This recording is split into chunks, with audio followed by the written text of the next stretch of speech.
আসসালামু আলাইকুম। আজকে আমরা চলে আসলাম আরো একটা মসজিদে। সেই মসজিদটার নাম হলো ছোট সোনা মসজিদ। তো আজকে এই ছোট সোনা মসজিদ ঘুরে দেখবো আর আপনাদেরকে জানাবো এর ইতিহাস সম্পর্কে। তো চলুন ভিডিওটা শুরু করা যাক। তো সামনে একটা গেট ছিল, তো আমি গেটের ভিতর দিয়ে ঢুকে পড়ি। বাংলাদেশের রাজশাহী বিভাগে চাঁপাইনবাবগঞ্জ জেলার শিবগঞ্জ থানার অধীনে পড়েছে এই মসজিদটি।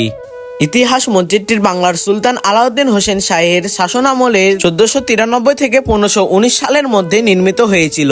আর আমি ছোটবেলায় ভাবতাম যে এই মসজিদটা হয়তো সোনা দিয়ে তৈরি, তবে আমার এই ধারণাটা পুরাই ভুল। মসজিদের বাইরের দিকে সোনালী রঙের আস্তরণ ছিল, সূর্যের আলো পড়লে তা সোনার মতো ঝলমল করে উঠত।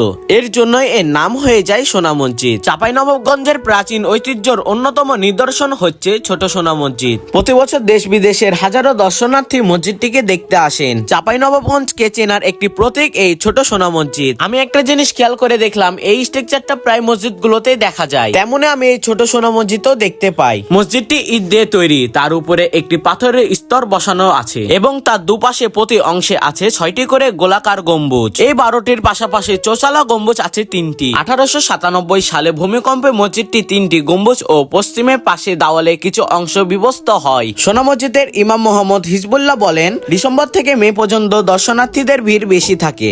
কোনো দিন 5 থেকে 6 হাজার দর্শনার্থীর আগমন ঘটে। দেশীয় দর্শনার্থীদের পাশাপাশি যুক্তরাষ্ট্র, অস্ট্রেলিয়া, পাকিস্তান সহ বিশ্বের বিভিন্ন দেশ থেকে ঘুরতে আসেন এই ছোট সোনা মসজিদে। মসজিদের বাইরে আসলে আপনারা দেখতে পাবেন অনেকগুলো কবর। এগুলো কবর আসলে কার জানা যায়নি এখনো, তবে ধারণা করা যায় এই দুইটি কবর হচ্ছে সুলতান সাহেব এবং তার স্ত্রীর। তো সোনা মসজিদের বাইরে আসলে আপনারা অনেকগুলো দোকান পেয়ে যাবেন, চাইলে আপনারা এখান থেকে কিছু নিতেও পারেন। তো সবকিছু মিলে আমার কাছে খুবই ভালো লেগেছে এই সোনা মসজিদটি। তো কে কে এই সোনা মসজিদে গেছেন কমেন্টে জানাবেন। তো আজকের ভিডিও এই পর্যন্তই। আপনাদের যদি ভালো লেগে থাকে কমেন্টে জানাবেন। আসসালামু আলাইকুম।